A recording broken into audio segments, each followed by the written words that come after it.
Merhaba, ben Atilla Kılıç. Uğur Mumcu'nun Rabıta adlı kitabından Diyanet Vakfı isimli bölümü okuyacağım.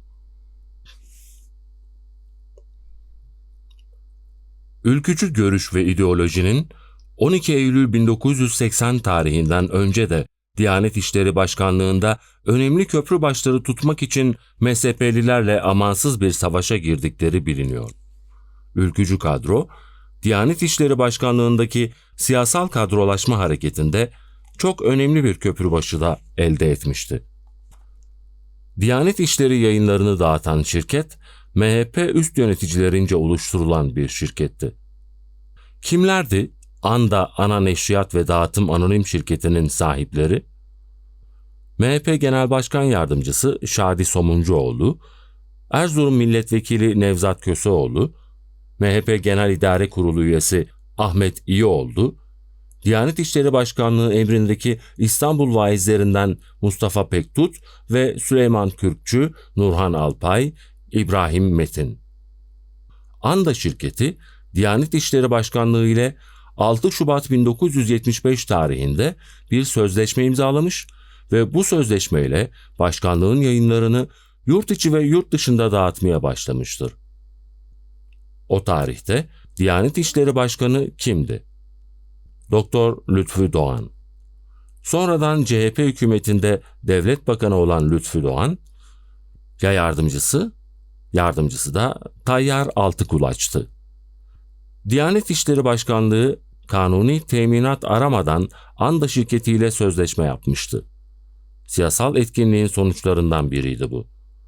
Diyanet İşleri Başkanlığı ile MHP üst yöneticilerince kurulan Anda şirketi arasında yapılan sözleşme gereği bu şirket hem kazanç elde etmiş hem de Diyanet İşleri Başkanlığı'na atanan Ateş'in emriyle feshedilmişti. Diyanet İşleri Başkanlığı içindeki MHP-MSP kavgası bu olayda da kendini göstermişti. Tayyar Altıkulaç, 23 Aralık 1980 tarihinde Diyanet İşleri Vakfı ile imzaladığı bir başka sözleşmeyle de Büyük İslam Ansiklopedisi'nin yayını için Tercüman Gazetesi yazarlarından Ergun Göze'yi görevlendirmişti. Ancak Vakıf İlmi İstişare Heyeti, Göze tarafından hazırlanan metinde çeşitli noksanlar bulunduğunu saptamış ve Diyanet Vakfı Mütevelli Heyeti kararıyla 18 Mayıs 1981 günü sözleşme Göze ile anlaşılarak feshedilmiştir. Büyük İslam Ansiklopedisi gibi kalıcı ve kaynak niteliğindeki bir ansiklopedi, ilahiyat fakültelerinde görevli öğretim üyeleri ya da Diyanet İşleri Başkanlığı'nda görevli din bilginlerince değil de neden siyasal görüşleri belli bir köşe yazarına hazırlatılmak istenmiştir? Ticari yanlarından çok siyasal ağırlıkları ağır basan bu örnekler, eski Diyanet İşleri Başkanı Altıkulaç'ın siyasal akımlar arasında pek de yansız olmadığını göstermeye yetmektedir. Bugün yurt dışında görevli 210 din görevlimiz var. Bunlar gerçekten siyasal akımlardan uzak devlet memurları mıdır? Bir kısmı böyledir, hiç şüphe yok. Ancak ülkücü görüşlerin de camileri hem de Diyanet İşleri kanalıyla etkilemek istedikleri gözle görülüyor. Köln'de Ülkücü Federasyon'un Bakan Oksay ve Başkan Altıkulaç'ın gözleri önünde düzenledikleri gösteri de bunu gözler önüne seriyor. Frankfurt'taki Türk Federasyonu, ülkücülerin yurt dışındaki üst kuruluşudur. Her ülkede bu kuruluşa bağlı ya da bu kuruluşla aynı siyasal doğrultuda örgütler bulunmaktadır. Bunlardan biri Belçika'daki Belçika Türk İslam Federasyonu'dur. Bu federasyonun Bringen'de düzenlediği gençlik kurultayına Brüksel Büyükelçiliğimizden eğitim müşaviri Mehmet Okay ve Anders Konsolos Yardımcısı Feyhe Genç de katılmışlardı. Toplantı, Kur'an-ı Kerim'den sure okunarak açılmış, daha sonra İstiklal Marşı söylenmişti. Daha sonra Büyükelçilik adına eğitim müşaviri Mehmet Okay da konuşma yapmıştı. Belçika Türk İslam Federasyonu'nun 1986 yılı çalışma raporunda da Kur'an kursları açıldığı, ayrıca bayanlar için vaize getirilerek camilerde ve evlerde dinsel sohbetler düzenledikleri yazılmıştır. Din işleri müşavirlerinin izniyle dinsel konularda seminer verebilecek öğretmenler getirilmiştir. Denilebilir ki Diyanet İşleri ile Ülkücü Türk İslam Federasyonu Belçika'da birlikte çalışmaktadır. İlişki bu kadar açıktır. Tabii ki yurt dışında çalışan yurttaşlar, dinsel konularda büyükelçilik ve konsolosluklarda görevli müşavir ve ateşelere başvuracaklar. Bundan daha doğal davranış olamaz. Ancak araya giren örgütlerin, aracı olan derneklerin siyasal ilişkileri ister istemez bazı çağrışımlara yol açmaktadır. Yurt dışında yeni kurulan Diyanet vakıflarında ülkücü sızması gözle görünürcesine açık ve seçiktir. Diyanet İşleri son yıllarda hemen hemen her devlet kurumunda görüldüğü gibi çeşitli siyasal akımların etkisinde kalmış, kadrolar bu akımlara göre oluşturulmuştur. Söz gelişi Diyanetçi Süleymancı kavgası gibi. O dozda ve ölçüde bir Diyanetçi ülkücü kavgasına tanık olunmamıştır. Tersine ülkücü ve milli görüşçü olarak adlandırılabilecek din görevlileri köşe başlarına getirilmiştir. Cemalettin Kaplan bu kadrolaşma olayına çok acı ve güncel bir örnektir. Kaplan'ın Milli Selamet Partisi ile olan yakınlığı herkesçe bilinmekteydi. Düşününüz ki bu Cemalettin Kaplan bilinen siyasal eğilimleriyle Diyanet İşleri Başkan Yardımcılığı görevine kadar getirilebilmiş. 15 yıl Adana Müftülüğü'nde bulunmuştu. Böyle bir siyasal kadrolaşmanın yurt dışındaki camileri etkilememesi düşünülebilir mi? Bu oluşum yurt dışındaki camileri de etki altına almakta gecikmemiştir. Diyanet İşleri Başkanlığı'nın yurt dışındaki din hizmetlerinde yetersiz kalması bir boşluk doğurmuş, bu boşluk Süleymancı, milli görüşçü, nurcu ve ülkücü, daha sonra da İran yanlısı kuruluşlarca doldurulmuştur. Diyanet yurt dışındaki yurttaşlara hizmet götürmekte geç kalmış, gecikerek de olsa yerine getirilen görev ise ister istemez siyasal kadrolaşmaların izlerini taşımıştır. Görünen köy budur ve kılavuz istemeyecek kadar gözler önündedir. Yurt dışındaki camiler her biri siyasal ilişkilere dayanan akım ve gruplara göre bölünmüştür. Berlin'deki cami sayısı ile bu camilerin hangi akım ve kuruluşların ellerinde olduklarını anlatırsak bu konuda sizlere yeterince bir fikir verebiliriz. Berlin'de tam 30 tane Türk camisi var. Bunların 12'si Diyanetçi, 10'u milli görüşçü, 2'si ülkücü, 3'ü Süleymancı ve kalan 3'ü de Cemalettin Kaplan'ın elindedir. Diyanet İşleri Başkanlığı'na bağlı camiler, Türk Şehitlik Camii, Muradiye Camii, Selimiye Camii, Bedir Camii, Şehzade Camii, Orhan Gazi Camii, Sultanahmet Camii, Yunus Emre Camii, Nuri Osmaniye Camii, Akşemseddin Camii, Anadolu Camii, Osman Gazi Camii. Milli görüşçü olarak adlandırılan İslam Federasyonu'na bağlı camiler, Fatih Camii, Mevlana Camii, Emir Sultan Camii, Hacı Bayram Camii, Yeni Camii, Ayasofya Camii, Vakıf Camii, Paşa Mescidi, Ensar Camii, İslam Birlik Merkez Camii. Ülkücü olarak nitelenen Berlin'deki Türk Ocağı'na bağlı camiler, Ulu Cami, Eyüp Camii, Sultan Camii. Süleymancı olarak bilinen İslam kültür merkezlerine bağlı camiler, Abdülmecit Camii, Beyazıt Camii, Süleymaniye Camii. İslami Cemiyet ve Cemaatler Birliği'ne yani Hümeyni özentisi Kaplan Hoca'ya bağlı camiler, İttihat Camii, Şerafettin Camii, İmam Cafer Sadık Camii. Avrupa'nın öteki ülke ve kentlerinde de benzer durumlar var. Bu tablo bazen biri lehine, bazen öteki lehine değişiyor. Bir yerde Süleymancıların camileri artıyor, bir yerde milli görüşçülerin, bir başka yerde de Diyanet'in. Ama her yerde böyle bir bölünme var. Her yerde soruyorum. Büyükelçilik ya da konsolosluklarda görevli müşavir ve ateşelerimize soruyorum. Süleymancı imamlara soruyorum. Milli görüşçülere soruyorum. Kaplan Hoca'nın adamlarına soruyorum. Hemen herkese soruyorum. Allah bir, Kur'an bir, peygamber bir ise nedir bu ayrılık? Her biri kendine özgü nedenler sıralıyor. Hiçbiri inandırıcı değil. Niçin bu ayrılık? Niçin birer mezhep kavgası gibi bitmez tükenmez kin? Niçin bu uyumsuzluk?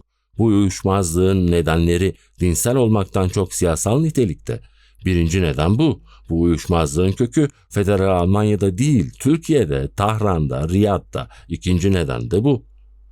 Bir dönem geliyor, bu akımlardan biri siyasal koruma görüyor. Bir başka dönemde koruyanlar ve korunanlar değişiyor.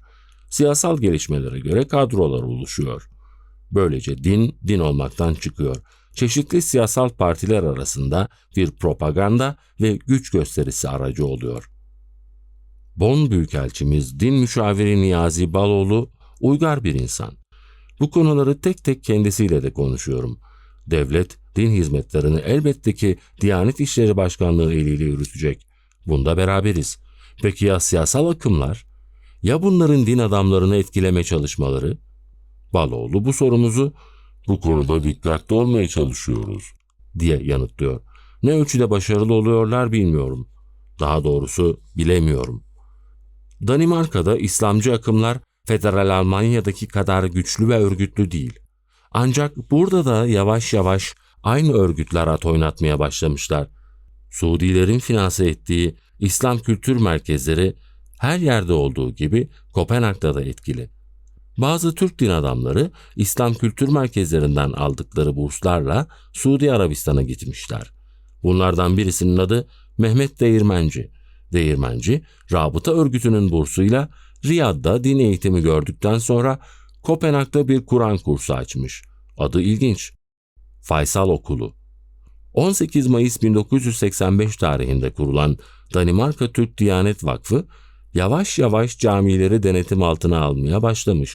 Tabii ne ölçüde alabildiyse. Vakıf, Slagelse ve İshoyda'da binalar satın almış. Süleymancılık, milli görüşçülük, nurculuk, ülkücülük, tebliğcilik şu ya da bu ölçüde Danimarka'da da geçerli. Ancak tabii şimdilik Federal Almanya'daki durum yok Danimarka'da. Örneğin Kaplan Hoca geçen Eylül ayında Danimarka'ya gitmiş. Etkili olduğu yer daha çok Federal Almanya yakınlarındaki Lillans Yarımadası'ndaki bir camiymiş. Kaplan Hoca'nın Kopenhag ziyareti pek başarılı geçmemiş. Ancak 100 kişi, bilemediniz 150 kişi dinlemiş hocayı. Bu kalabalığın yarısı da hocayla birlikte Almanya'dan gelenlermiş. Kopenhag'da İslamcı yayınlar yapılan bir de radyo var. Radyo, Suudilerin finanse ettikleri İslam Kültür Merkezi'ne bağlı. Adı Fatiha. Türkiye Büyükelçiliği İslam Kültür Merkezi ile anlaşarak Türkçe yayınlarda bir Türk'ün konuşmasını sağlamış. Radyonun adı da Fatih Radyosu olmuş. Rabıta örgütü anlaşılıyor ki burada da etkili. İslam kültür merkezleri aracılığıyla dinsel ve bu arada da siyasal görüşlerini yayıyor. Her yerde olduğu gibi. Rıza Nur'un anılarını basıp satan ünlü Atatürk düşmanı Kadir Mısıroğlu geçen yıl Kopenhag'a gelmiş. O da kendi adamlarıyla temas edip gitmiş. Mısıroğlu nerede yaşıyor sorusuna değişik gruplardan İslamcılar aynı yanıtı veriyorlar. Suudi Arabistan'da. Ancak zaman zaman Federal Almanya'ya, İngiltere'ye, İsviçre'ye gelir gider. Londra'da yurt dışındaki İslamcı akımlar konusunu Konyalı bir din adamıyla görüşüyoruz. Aydın Tarı, Aydın Hoca diye anılan Tarı, 1963-64 yılında İstanbul İslam Enstitüsü'nü bitirmiş, bir süre İstanbul'da merkez vaizi yaptıktan sonra emekliye ayrılıp Londra'ya yerleşmiş. Nereden aklınıza geldi Londra'ya yerleşmek? Kim aracı oldu diye soruyorum. Profesör Nevzat Yalçıntaş aracı olmuş. Aydın Tarı da Londra'ya gitmiş. Şimdi Londra'da İslam Türk Derneği'nde çalışıyor. Aydın Hoca anlatıyor. Burada 12.000 çocuk var. Bunların din eğitimi hiç yok gibi. Türkçe bile bilmiyorlar. Türkçe bile bilmeyen çocuklara din eğitimini nasıl vereceksiniz? Bu nedenle çocuklara önce Türkçe dersi veriyorum. Türkçeleri iyi değil, İngilizceleri de. İki kültür arasında bocalıyor çocuklar. Devlet burada bu konularla ilgilenmemiş. Büyükelçiliğin din müşaviri bile yok. İlgilenmeyince doğan boşluğu başkaları doldurmuş sonuçta. Aydın Tarı hem din adamı hem müzisyen. Türk müziğine düşkün. Ünlü besteci Saadettin Kaynak'tan dersler almış. Sultanahmet Camii'nde imamdı. Kendisine hayrandım diyor. Besteleri varmış Aydın Tarı'nın. Cemalettin Kaplan'ın video banttaki konuşmasını Aydın Hoca ile birlikte izliyoruz. Aydın Tarı, Kaplan'a hem kızıyor hem de gülüyor. Kaplan Hoca hakkındaki yargılarımı anlatıyorum. katıldığını söylüyor. Londra'da dinsel konularda adı geçen bir başka Türk de Kıbrıslı Ramadan Hüseyin Güney. Ramadan Bey, Turkish Islamic Trust'un yönetiminde. Aynı zamanda oldukça zengin bir iş adamı. Aydın Hoca ile arası iyi değil. Her yerde olduğu gibi Londra'da da etkili olan Rabıta Örgütü, burada Cami Konseyi adlı bir dernek aracılığıyla çalışmalarını sürdürüyor. Doktor Selim Has, Rabıta Örgütü'nün ikinci başkanı. Bahri Baltan ve Naim Bilaloğlu da Rabıta Örgütü aracılığıyla Riyad'da din eğitimi görüp gelen iki hoca. Londra'da 46 Gouge Street W1 adresindeki Cami Konseyi bir de küçük yayın organı çıkarıyor. Adı En-Nida. En-Nida, Londra'da Rabıta Örgütü eliyle finanse edilen İslamcı kuruluşların toplantı ve seminerleriyle ilgili haberler veriyor. Tabii bir de Cuma hutbesi başlığı altında dinsel konuları işleyen yazılar yer alıyor burada. Kadir Mısıroğlu da sık sık Londra'ya gidip geliyor. Bu camiler nasıl satın alınıyor? Bu imamların aylıklarını verenler kim? Sorular bir yerde düğümlenip kalıyor. Diyanet İşleri Başkanlığı'nın denetimindeki camilerde imamlara devlet bütçesinden aylık veriliyor. Ya Süleymancıların, milli görüşçülerin, ülkücülerin ve tebliğcilerin camilerindeki imamların aylıklarını kim ödüyor? Sorarsanız yanıt şöyle: cemaat. Söz gelişi İslam Cemiyetleri ve Cemaatleri Federasyonu, Hollanda'nın Rotterdam kentinde İskenderpaşa Camii imamlığı için 1944 Tokat doğumlu Abdullah Arslan'ın aylığını ödüyor. Türk İslam Kültür Dernekleri, Hollanda'nın Utrecht kentinde görevli Ömer Solgun'un aylığını ödüyor. Tebliğcilerin elinde bulunan Zaandam kenti Ayasofya Camii imamı, 1958 Gümüşhane doğumlu Hüseyin K. Ece'nin aylığı da İslamcı Gençlik Teşkilatı tarafından karşılanıyor. Bu derneklerin denetimindeki camilerde görevli din adamlarının bir kısmı İran'a gidip gelmişler. Bir kısmı da Rabıta Örgütü aracılığıyla Riyad'a. Din kutsal bir duygu. İnsanla Allah arasında kalması gereken bir alan. Ancak görülüyor ki siyasal akımlar dini Allah'la kul arasında kalması gereken yerden çıkarıp siyasetin aracı haline getiriyorlar. İslam Kültür Merkezleri'nin manevi başkanı Kemal Kaçar, AP'den İstanbul Milletvekilliği yapmış. Kurs ve okul talebelerine Yardım Dernekleri Federasyonu Başkanı Ali Ak da aynı partiden İçel Milletvekili olmuş. Süleymancılığın siyasetle ilgisi yok, çok açık. 12 Eylül'den önce AP'yi, daha önce de Millet Partisi'ni desteklemiş. 12 Eylül sonrasında da bir ara MDP'yi, yerel seçimlerde ise ANAP'ı. Şimdi ise Allah kerim, Kemal Kaçar hangi partiye oy kullanılmasını istiyorsa o partiye. Büyük olasılıkla DYP'ye. Nurcular derseniz, yayın organları Köprü dergisinde Süleyman Demirel'in demeçleri yayımlanıyor. Herhalde Nurcular ilk seçimlerde oylarını DYP için kullanacaklar. Milli görüşçüler önce Milli Nizam Partisi, daha sonra MSP'yi desteklemişler. Şimdi de Refah Partisi'ni. Bunda hiç kuşku yok.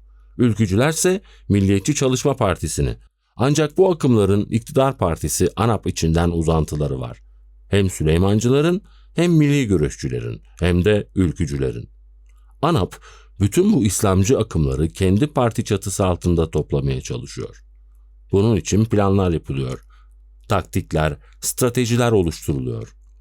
ANAP'ın gözü Süleymancılardadır.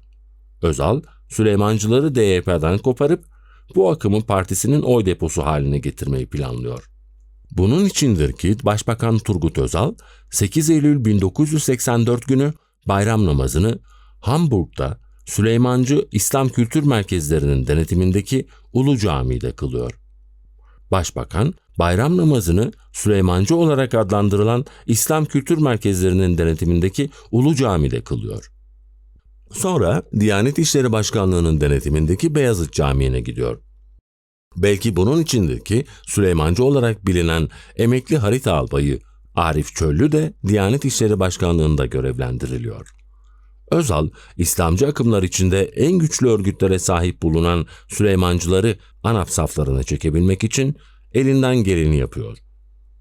1936 Harbiye çıkışlı emekli istihkam tümgenerali Muzaffer Toygar'ı bile saflarına çekebilen bu akımın desteğini sağlamak elbette ANAP için önemli bir konudur. Dinsel akımlar yalnızca dinsel ya da siyasal duyguların aracı olmuyor. İleride göreceğimiz gibi bir ticari zenginlik kaynağı da oluyor. Fransa'da 1972 yılında uyuşturucu madde ticareti yapma suçundan mahkum olan AP eski milletvekillerinden Sami Binicioğlu da herhalde Berlin'deki yerel mahkemede 95 VR 7874 sayılı dosya sayısıyla kayıtlı İslamisches Ansatzzentrum'u tövbe amacıyla kurmuştur. 2 Eylül 1984 tarihinde kurulan bu İslami örgüt, Türk, Lübnanlı, Endonezyalı, Mısırlı ve Ürdünlü İslamcılarca oluşturulmuştur. Türkleri sayalım. Bir ülkücü Türk, M. Sefa Bayraktar, bir pilot Mecit Gezer, bir iş adamı Abdülkadir Türkmen ve Almanları Müslüman yapan Türk diye ün salan Vakfı Kebirli Mustafa Hoca, yani Mustafa Ömer Yücel. Son. Abone olmayı unutmayın.